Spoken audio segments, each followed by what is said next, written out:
All right, my name is Brandy Hill, and I would like to discuss the negative response to our claims.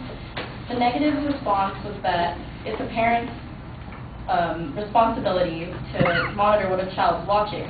So if the educational programs are playing on television, and in between their commercials, are they supposed to remove their child from the educational program every time a commercial comes on? Oh, just don't watch the commercial, and then you can go back and watch it again when Teletubbies is back on. Well, that doesn't make any sense.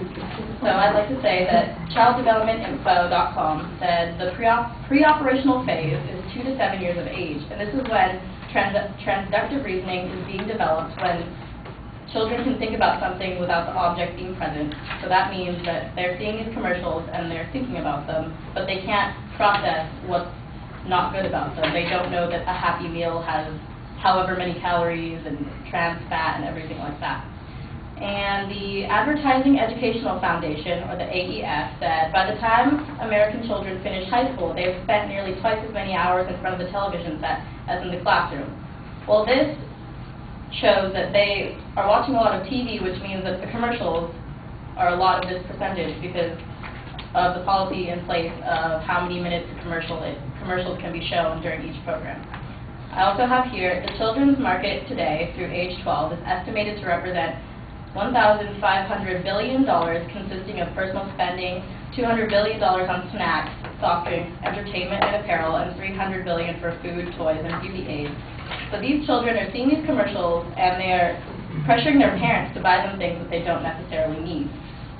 And according to the American Academy of Pediatrics, or the AAP, the average child watches about 4 hours of TV a day and sees more than 20,000 commercials each year, often for high-fat, high-sugar, and high-salt snacks and foods. Also, almost 16% of adolescents ages 12 through 19 and 50% of children ages 5 through 11 are currently obese. And though TV is not the only cause of childhood obesity, it is obviously a factor.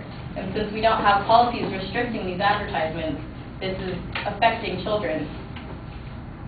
Studies, this is from Associated Content, Business and Finance. Studies have shown that children recall ads on television, whether it is a commercial for a toy or a product placement in a movie. And also, this is another negative effect of these commercials. Children are even remembering and able to identify the alcohol and tobacco ads that are geared towards their parents, like Budweiser Frog, Joe Campbell, and Hard Lemonade. So they're seeing all these commercials that are negatively affecting their brains, but they're not even able to filter out what is good for them, what's not, what they should want, what they don't need.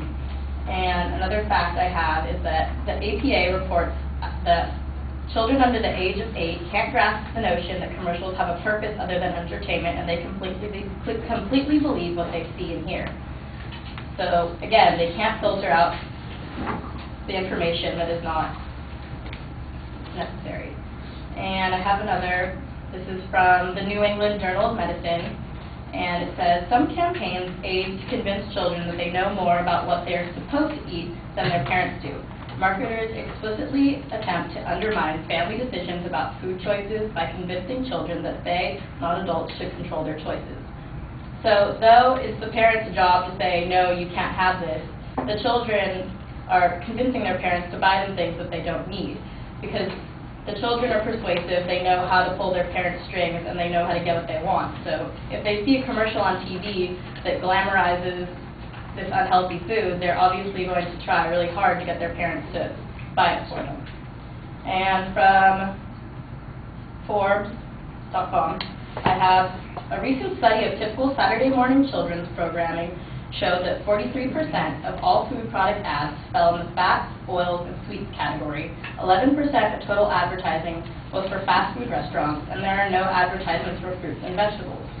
So if the only thing that the children are seeing are these fast food places like McDonald's, Burger King, and they're not seeing anyone that's marketing fruits and vegetables and healthy choices, they're going to say, oh, okay, Mom, I want a Happy Meal, not I want an apple, because there's no commercials for apples. So if you eliminate the negative, then they won't be able to demand this from their parents. Another thing I'd like to add is that many advertisements make these parents uncomfortable with watching shows their children enjoy. So even though the kid wants to watch it, it's their free time, but the parents feel uncomfortable with the advertisements that are being shown. This is from the Associated Counselors and Therapists. The National Family and Parenting Institute reports that 84% of U.S. parents believe too much marketing is aimed at children, as Amber said before. And also, one obvious culprit is the food and drinks industry, which spends $900 million a year on advertisements aired during TV programs tailored to children under 12 in the U.S. So these companies are aiming towards the children that can't filter out this information. They are preying on the fact that these kids can't filter out what's good, what's bad, what's good for them, what's healthy, what's not. And that's it.